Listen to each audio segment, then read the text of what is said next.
Before we get started, I would like to ask you all to turn off your cameras, mute yourself, check whether the sound of your laptop or computer is switched on.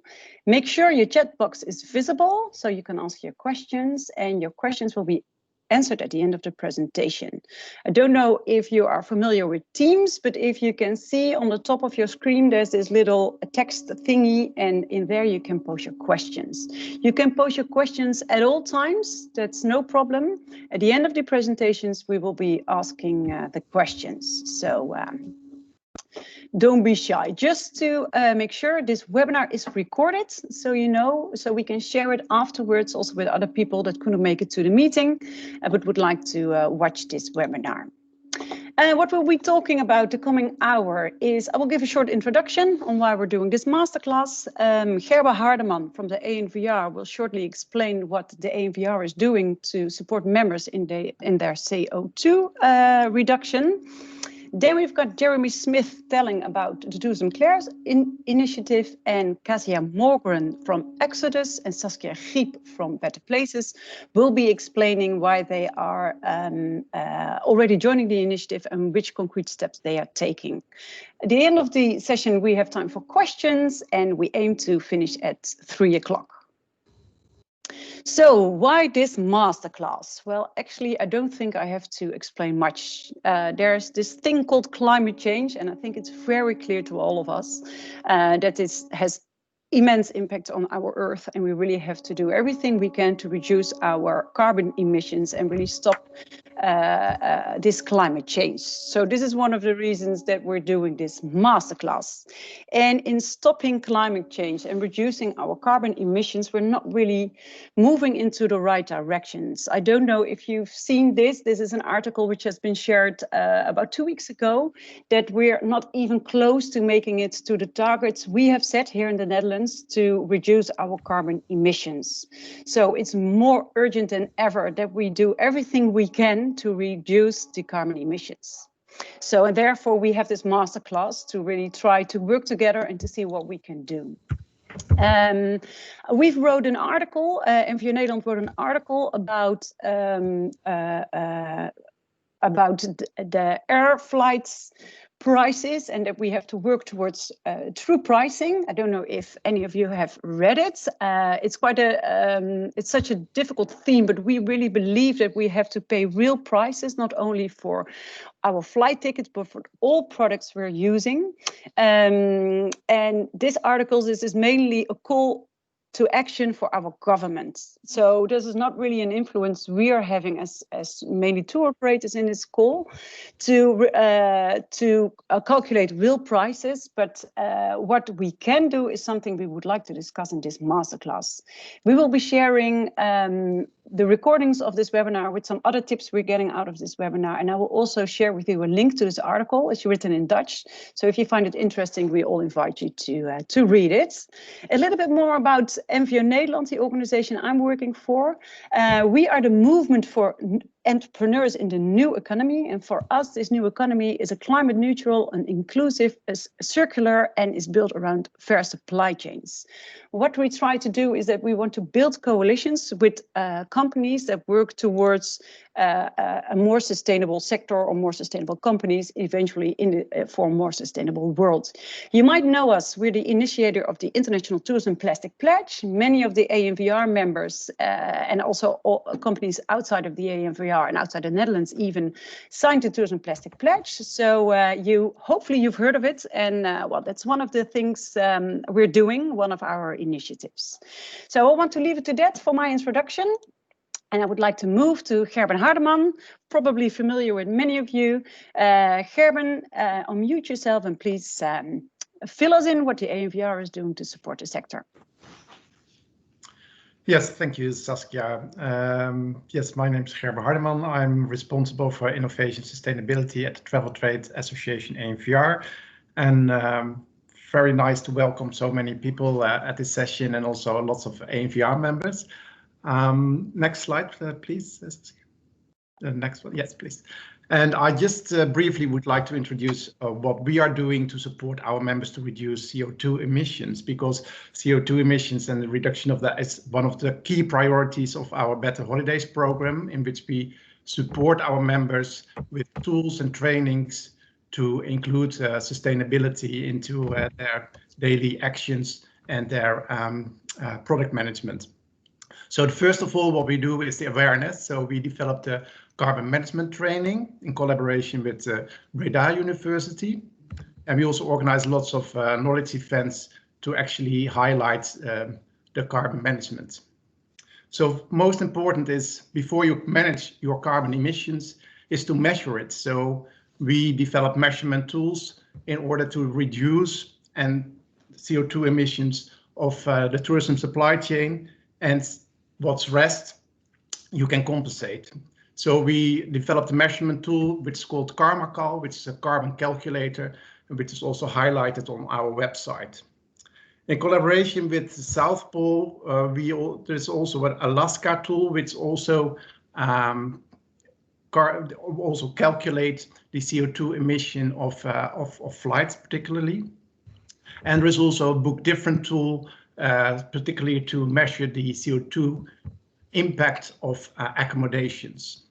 So within our vision, we need to CO2 compensation, CO2 offsetting is really related to the complete travel package, which consists of transportation, accommodation, excursion, and activities. But we all know that the largest part is transportation, the largest part of CO2 emission. So we developed a program in which travel packages could be calculated by ways of the carbon calculator CarmaCal, and we also have a collaboration with South Pole Group, which means that we have a huge bulk volume contract, so that our tour operators can include CO2 compensation in their travel package. So we see that on a voluntary basis, consumers are not really willing to compensate. And so if you already do that and sort of normalize CO2 compensation in your travel package, the uptake is, of course, much more impactful. So CO2 insetting program has to be developed in the next years with our partners, South Pole. Another part of our program is to promote and communicate the best options in this way, to make more responsible choices possible for the consumer. So, for example, you can take a direct flight, which saves lots of CO2 emission. Or if you're visiting a certain country, instead of taking domestic flights, you could take a train, for example. So they were all simple options and also nice options where they still can enjoy the holiday, but they reduce CO2 emissions. Apart from that, we also envisage the transparency of the CO2 footprinting. There are already a couple of companies who are highlighting that also in their product portfolio. What's the transparency of the CO2 footprint of a certain travel package? And I think that it's going to be expected also from more and more enterprises that they're going to be more transparent on the CO2 footprint in the future. At association, we also try to show some leadership in CO2 reduction. So we play an important role with the lobbying. We have a working group on sustainable mobility.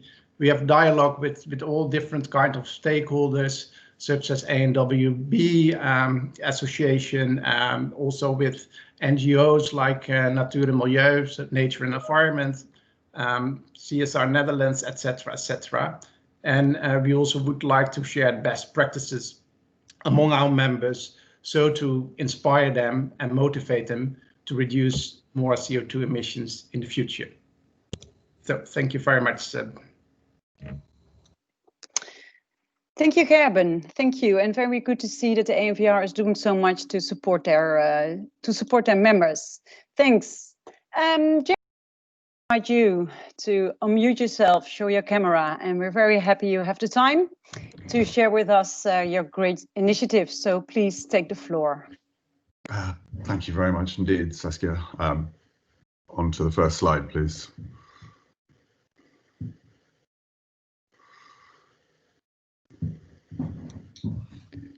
I think something is going on. Give me 1 sec, because for some reason my slides are not there anymore. Okay.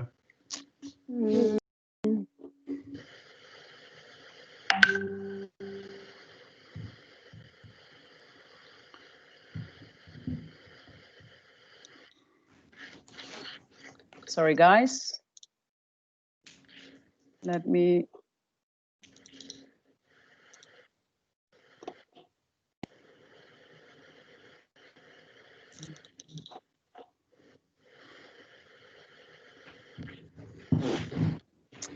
One second, it's getting there. Can you sing a song in the meantime, Jeremy? For everyone. Just to entertain us. Terribly bad idea. Terribly bad idea. Okay. Then don't. Yeah. Enjoy the moment of silence rather than me singing for you. Okay. Well, then there's a question for you in the meantime. How's France treating you? Somebody is asking. How's France treating me? Oh gosh, I wonder who's asking me that. France is treating me extremely well, even though we have a very severe lockdown right now. It has been an extremely welcoming country. And for those of you wondering why that question is being asked, is because I emigrated from the UK to France in October last year, making my journey back to Europe just in time. Just in time, yeah. Had Brexit anything to do with it, or did Brexit have everything to do with it? 70%. 70%.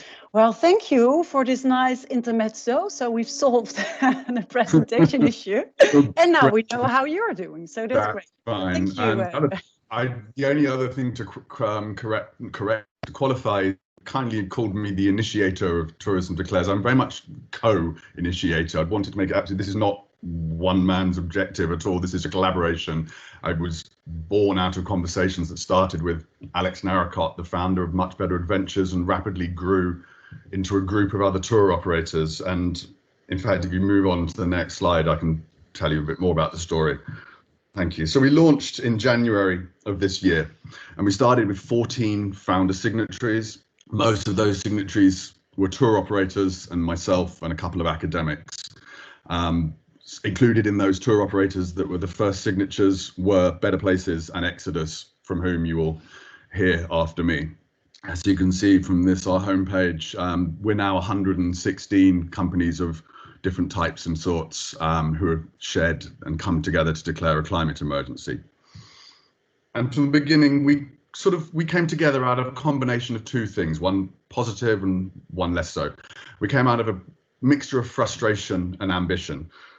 We were frustrated with coming together time and time again at things like World Travel Market or ITB or whatever it was, and talking about how we needed to do something about climate change, and then nothing really happening, that there seemed to be no consensus, no clear path, no shared framework, shall we say. And actually, it's really inspiring to see what Herben has just shared and to see that ANVR really has been providing that sort of guidance towards its members. So we felt that this was something we had to address. But at the same time, though, we were positive, and we come to this as a positive initiative. And we have a great ambition that this industry that we love, that if we act together, we really believe we can do something really positive and really impactful. So we started talking about what it was we could do, and this was towards the end of last year. And we felt that we needed to do something that fitted in, that wasn't just randomly plucked out of the ether. And around us, outside of tourism, there's been this development of initiatives declaring a climate emergency. It's happened in cities in cities in the Netherlands, Amsterdam, Utrecht. It's happened to the scale of the European Parliament. It's happened in towns and cities all across the world.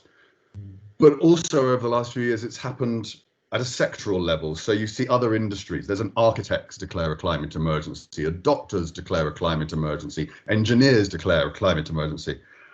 And we felt that tourism brings these together, that we are both the places that declare, but we are also the industries that create the hotels and create the businesses. And we felt that as this framework was there and it existed and was about doing what the science said, it made sense for us to see how we could fit this into tourism.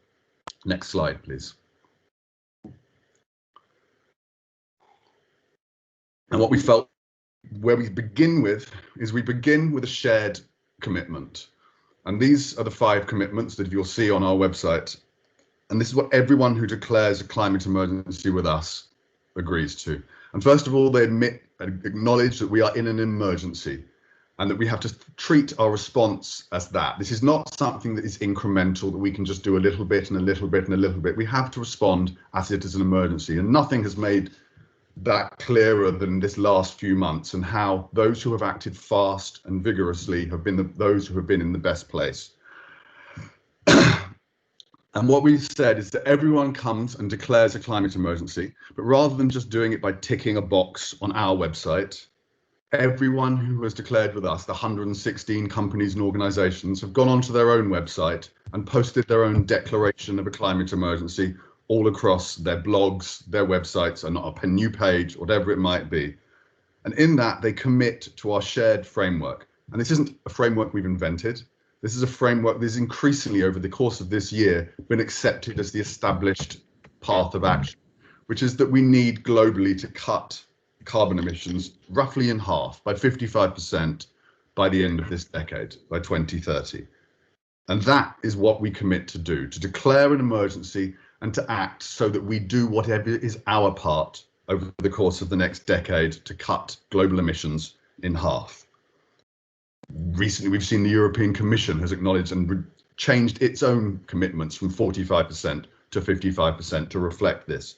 And all we are realistically doing is saying that we want to come together, make that commitment as a community, and then reach out to the wider industry and say, this is how tourism plays its part.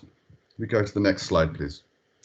Jeremy, sorry to interrupt, but I see some people in the chat saying they can't see the presentation. I just see 2 people saying so. If the rest can see the presentation, then there might be something with the systems of the other 2. I assume, okay, I've restarted and now it's fine. Excellent. So I assume, sorry, Jeremy, just checking. Astrid, you're saying you don't have vision. I think you should try to restart and come back into the meeting as well. That worked for Suzanne. So the ones not seeing the presentation, please leave the call and come back in. I hope that helps, because I think it's just a few people not seeing the presentation. Yes. Sorry, Jeremy. That's okay. Would you like to pause or to continue? No, I think you can continue. I just moved to the next slides. Thanks. And then to the next slide. We've had that slide. Yeah. Where are we? And if you can move to the next slide, please. That's the one. I mean, so I think it's lagging. Mission, exactly. So as I said, we commit to come together as a community and to reach out to the wider industry. And our mission is simple. It has 2 parts, really, which is we want to enable every company, every organization in tourism to declare a climate emergency, and then to develop whatever the appropriate climate action plan is for them. Next slide, please. The screen's gone again. Sorry, guys. It's very annoying. I don't know why. So I'm gonna try again. I'm sorry, guys. This is really annoying. This is your worst nightmare if you're hosting a session like this. So I'm trying to remain calm. No, I am remaining calm. We didn't cover this one. We did. No, we did, and we did start in time to make sure that wasn't going to happen. Now, you all can see my flexibility in my technical skills, which are excellent. So now you really have to sing a song, Jeremy. The 3rd time you have to sing a song. I'm sorry. Really mean. So I really hope it doesn't happen again. Yeah, I'm not going to sing you a song, I'm afraid. That's whatever you do, you're not going to get me to sing a song. Well, the good thing is, Jeremy, after you, then there's Saskia. So if it happens with Saskia's presentation, She's great. she She's is a wonderful voice, as everyone knows. So we can all just wait for Saskia to sing. Yeah. Sorry, guys, I'm just making a joke, of course, because I'm super annoyed, trying not to be. So hopefully we get back to, yeah. So must be there now. We can speak some French, Jeremy. Well, we're back in business, guys. I'm gonna go to the right slides, and then we're gonna continue to the mission. Yes, there we are. Sorry. Yes, continue. That's fine. Then if you move on to the next slide, because I say, so that is our mission, the two related parts. And the first part of that is that we want to reach out to the whole of the industry. We want this to be the framework that tourism agrees and works towards. And having started with just 14 companies, we now have representatives from every sector of the industry. We have our first airline, we have DMCs, we have people from the media, we have people from universities, we have consultants, we even have people from finance. And I'm very much hoping that in the next couple of weeks, we've got some really good big announcements coming soon, including, fingers crossed, our first national DMO. And we reach out to all these people and tell people what we're doing through events like this. We write interviews with various people. We've got on our website with Saskia from Better Places, telling her story for her company and why it is that they've declared and what climate action means to them. And then we reach out to our connections and we get our signatories to reach out to their supply chains and to bring everyone on board, because climate action affects us all and we need every single part of this industry to be working together. But of course, this has been a unique year, and we have spent the last few months like this, sitting on an awful lot of Zoom calls, and we've gone out and talked to the many, many men and women who have declared for their companies and organizations and asked them not just how this crisis of COVID has affected them, but how it has affected their commitment to act on climate and how they think we, as Tourism Declares, can better support them and whether we need to change the way that we act. And we've learned two really vital lessons of that. First of all, which has been really inspiring, is that if anything, the experience that we're all going through has intensified people's commitment to work more sustainably and more responsibly. People understand what it's like now to experience an existential threat, and they don't have to go through it twice. And people really want to act on climate. But the second half, which is the far more challenging half, is that when we launched this in January of this year, we launched an industry the biggest it had ever been. And now, of course, the industry is on its knees.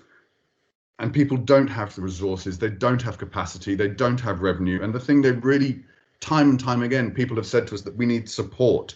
We want to be part of something bigger than ourselves. We want something positive to look forward to. We want some sense of hope. And it's not just about our responsibility. We have to believe in a positive future for our industry. Next slide, please. So last month, we launched our community, Tourism Declares community, and it's a community for all of our members. It's free. No one will pay to be part of this community, and it will always be free. It has only one rule, and the only rule is that you only get to be in the community as someone's company who has declared a climate emergency. Once that company has declared, everyone who works from that company is completely welcome to be part of that community. It doesn't matter how large or how small, if it's a one-person company or if it's a company of the size of TUI.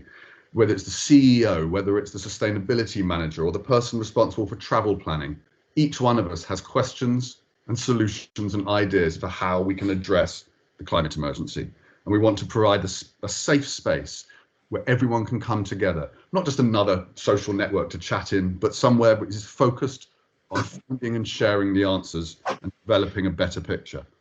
We have groups for tour operators, for accommodation, for travel agents, etc., and then regionally for Europe, for Africa, all manner. Next slide, please.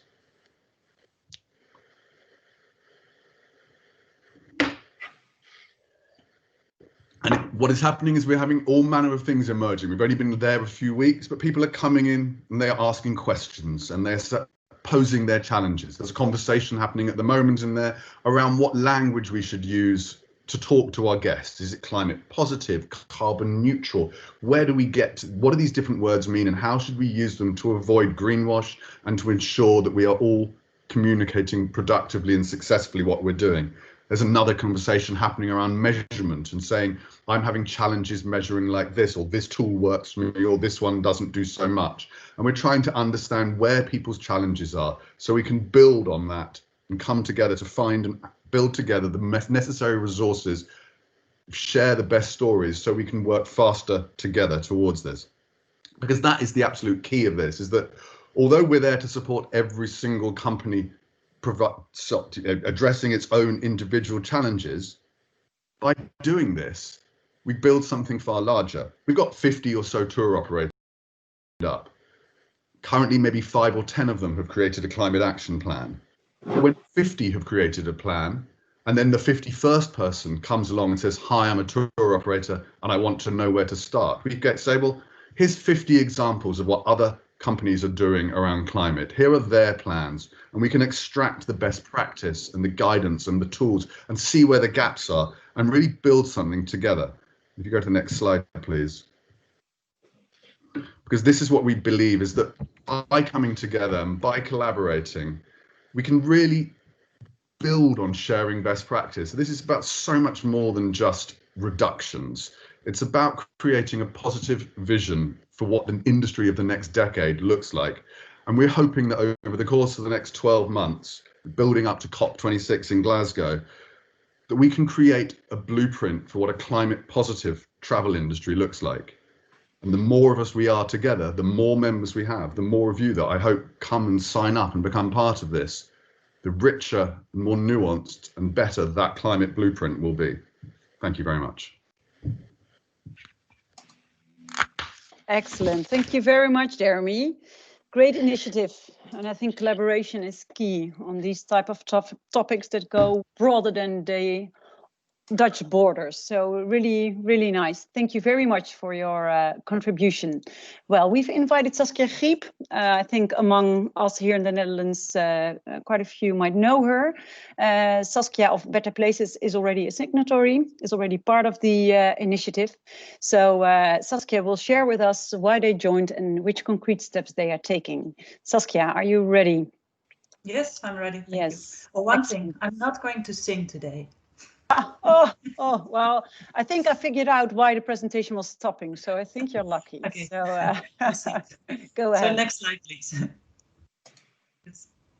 Yeah, well, welcome everyone. I was really pleased that so many people are joining this this masterclass, and that's really gives me a very good feeling, and I hope to inspire you by telling why we joined Tourism Declares. Yeah, I want to first I want to tell you why we think it is important to reduce our CO2 emissions.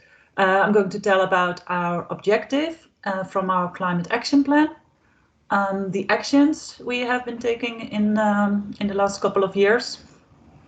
I want to also mention how important it is to work together with your partners. Then something about measurement, because that's quite something, and we have been measuring for quite some time, also using different tools. And last but not least, I want to tell about the opportunities this initiative brings us.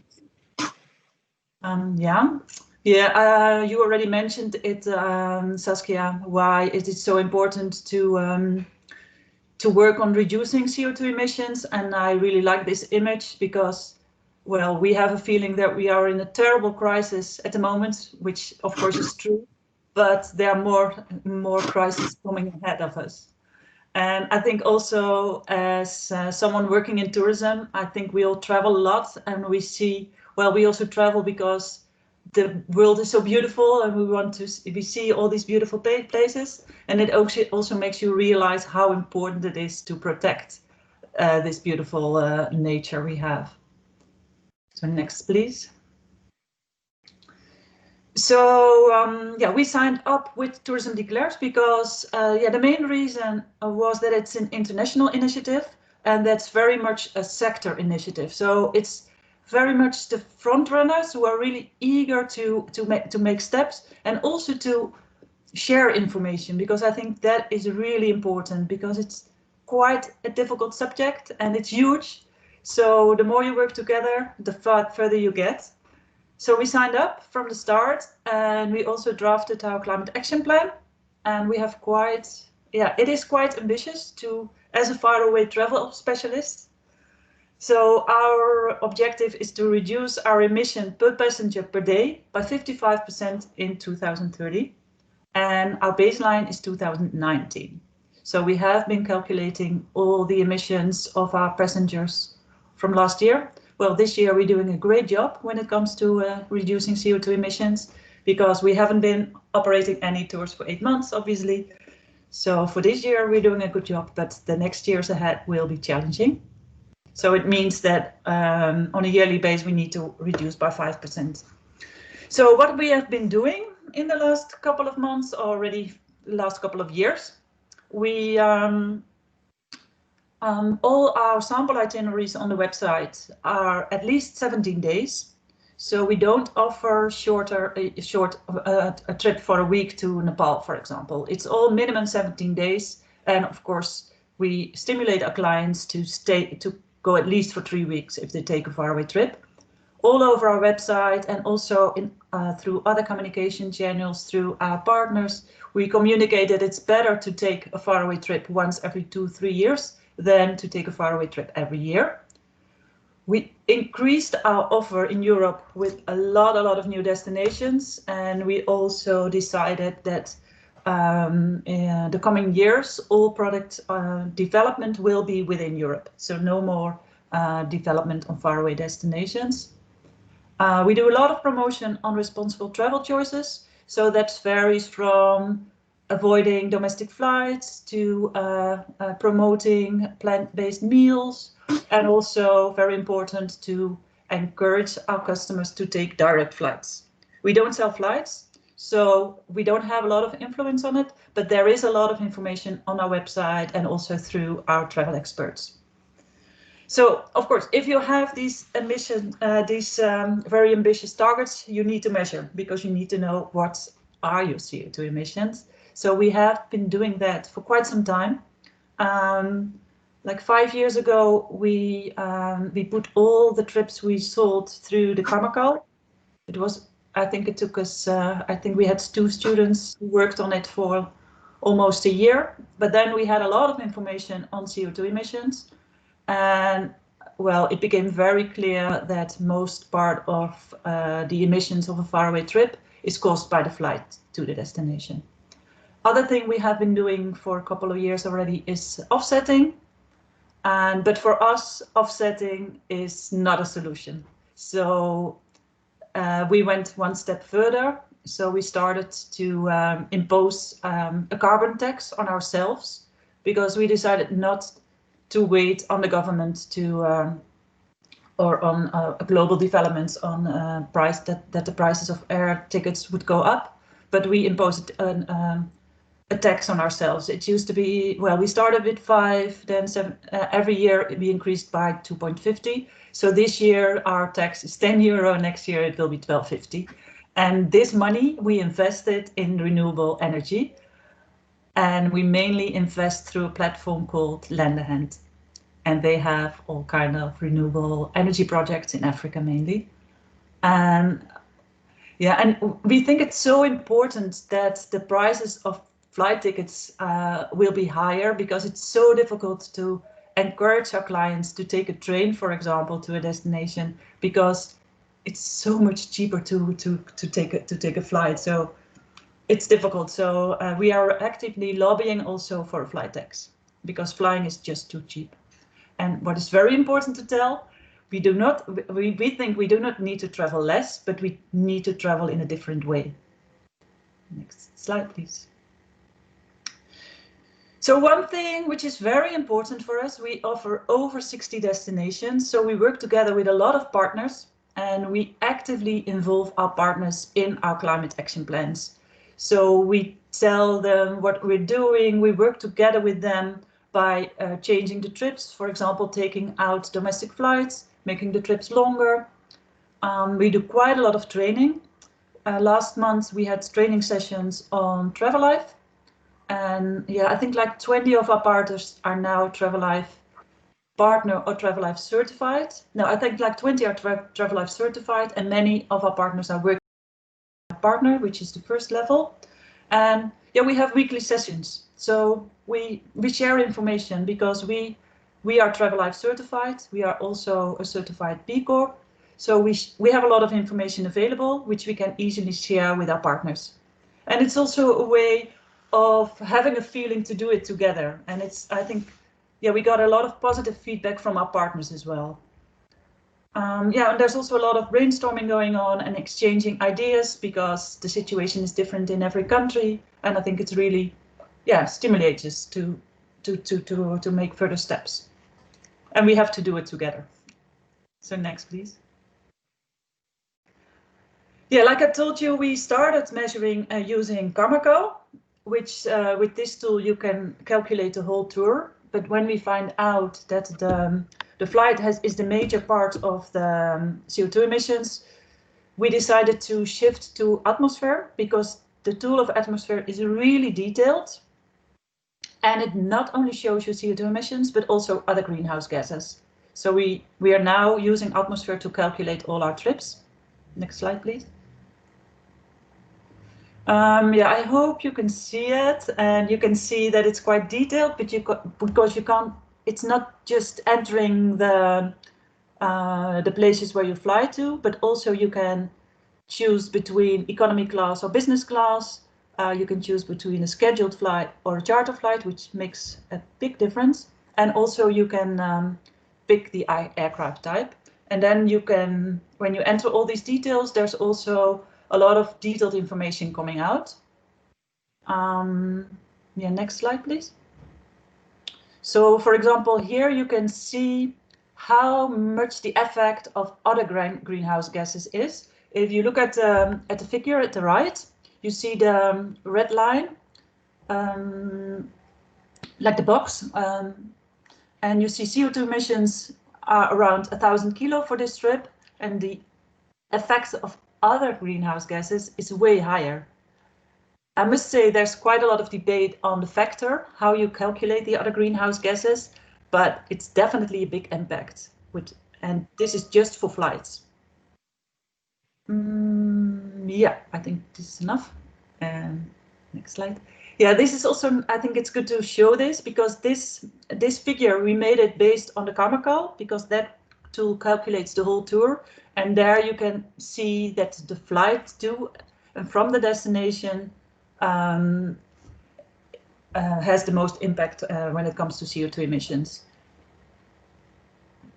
And we made these infographics for all our tours.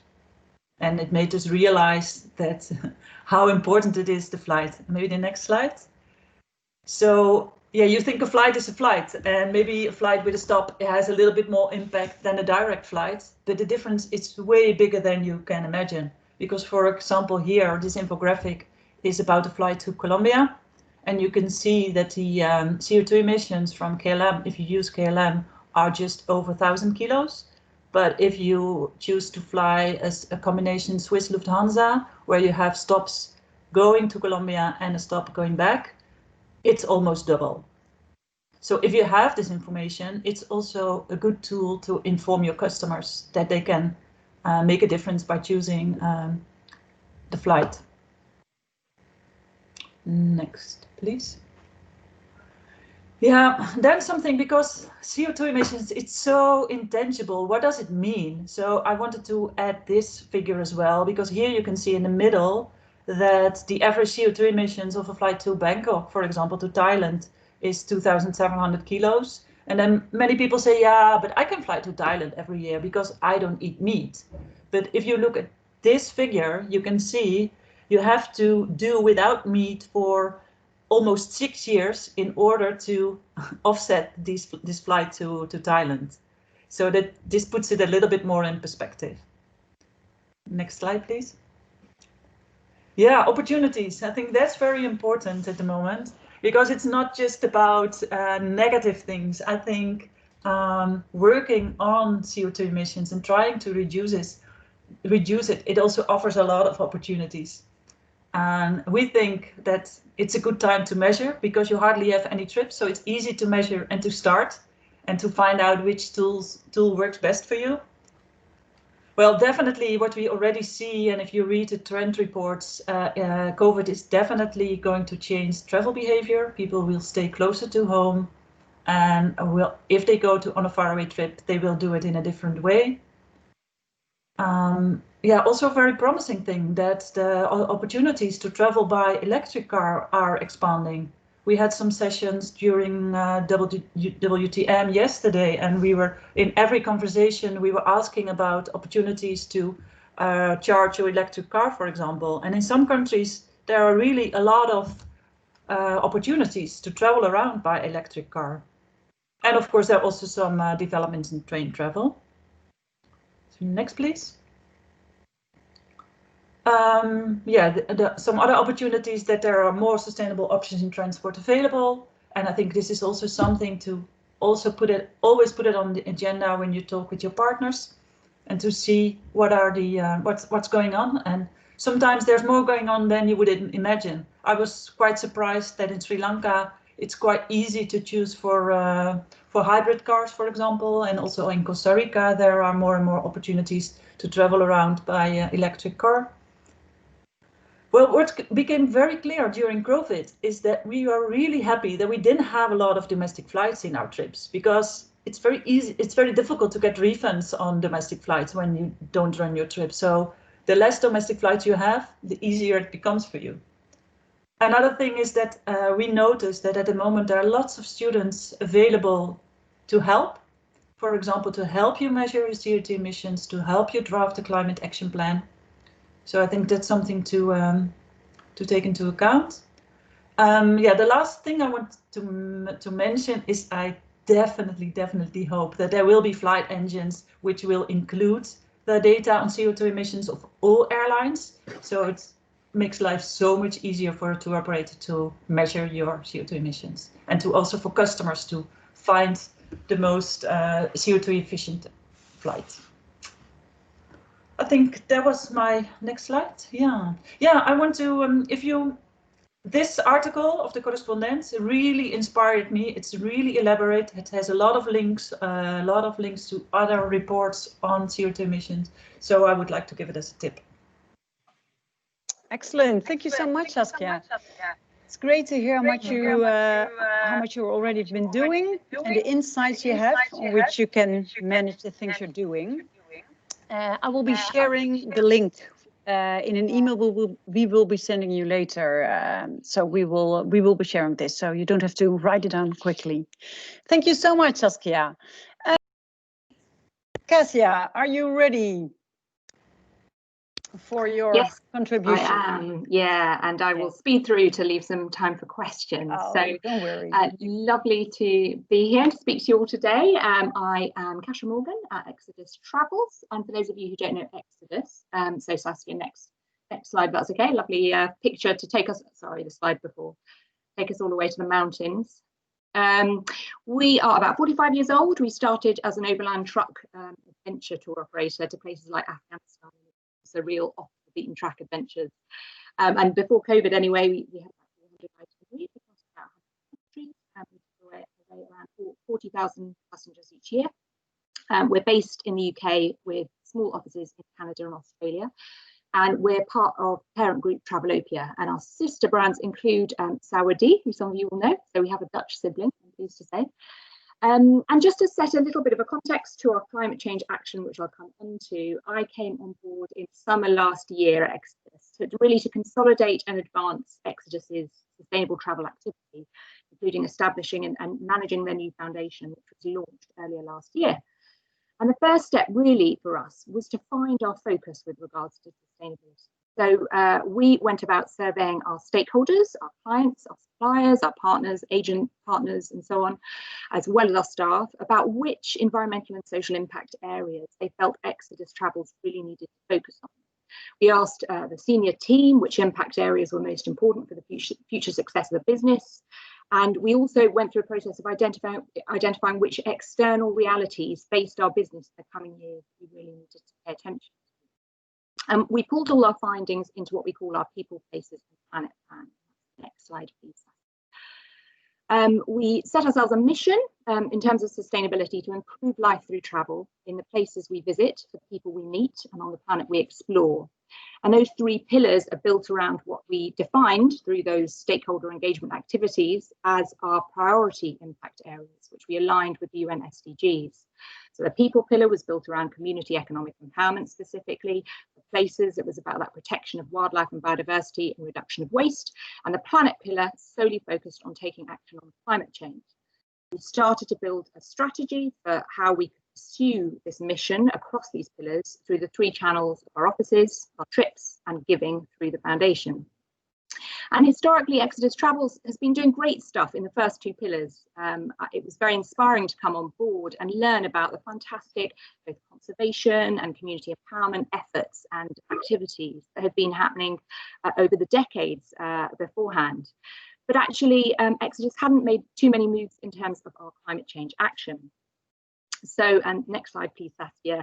The planet pillar, essentially our climate action plan, became one of my key priorities and has been over the last 6 months since we developed this framework. And around the same time, we were contacted about Tourism Declares by Jeremy and his co-founder Alex. And so I started the process of proposing that we become a signatory to our leadership while developing our climate emergency declaration. And on 6th of January, we were delighted, as well as a bit nervous, if I'm honest, to declare climate emergency alongside the other founding signatories. And I guess the key point to make is, sorry, next slide, please, Saskia, that unlike Better Places and Saskia, who've been doing amazing pioneering and leading stuff in the sector for quite a few years now with regard to climate change action, when we took the decision to declare a climate emergency, we didn't yet have a coherent climate action plan. So it did feel a bit risky and a bit scary, kind of sticking our necks out and publicly declaring a climate emergency in this way. But the reasons that we felt strongly that it was the right way to go, even being so near the beginning of our climate change action journey, was one, firstly, of integrity. We felt a sense of responsibility to publicly acknowledge that our world faces a climate crisis and to pledge to play our part in reducing the carbon impacts of the travel and tourism sector. But also this spirit of transparency. Through Tourism Declares, we're actively encouraged to kind of make this declaration in the knowledge that we don't yet have all the answers. That's kind of the point of declaring a climate emergency with Tourism Declares. It could be that first step in our climate action journey. And then intention. By declaring climate emergency, it created a proactive focus and imperative across our company to create a climate action plan and implement that, and communicated externally to our clients and partners that we were going to play a part in tackling climate change. And finally, and importantly, collaboration. As Jeremy talked about earlier, as a signatory to Tourism Declares, we can access the online community, which gives us kind of access to a whole network of other organisations on the same journey, as well as useful content and expertise from the likes of Saskia at Better Places and all the people who have gone on this journey before us. So since then, we've been pulling together our climate action plan with some obvious pauses and delays along the way this year, as we've all faced. And so next slide, please, Saskia. I will just finally give you a bit of an insight into what that looks like currently. And just briefly to explain that top line goal, very similar to Saskia's, before we'd even gone about measuring our baseline, which again for us is also 2019, our 2019 footprint, we knew we wanted to set a science-based target, which was going to be the same regardless of what our baseline was. Meaning, for those of you unfamiliar with the idea of science-based targets, a target that is specifically aligned with the IPCC advice, stating the need to cut global carbon emissions to 55% below 2017 levels by 2030. That is to say, we wanted our top line goal to be aligned to what the planet needs in terms of reductions from our sector and our business versus what we think is feasible. So we got a carbon consultant to help us identify that looking at similar sectors and businesses, this would likely mean a halving of our carbon footprint per client by 2030. And as soon as we have finished the measurement of our 2019 baseline, and we're getting close, hopefully, we'll work with her to build our roadmap and our pathway way towards this goal, i.e. what those annual reductions mean, and probably it's very similar to what Saskia has shared in terms of that 5% per year. But in the meantime, we have been finalising our 2021 climate action plan, which is there's a bit of an insight into some examples here, and we've split that out into three main areas: reduction, mitigation, and collaboration.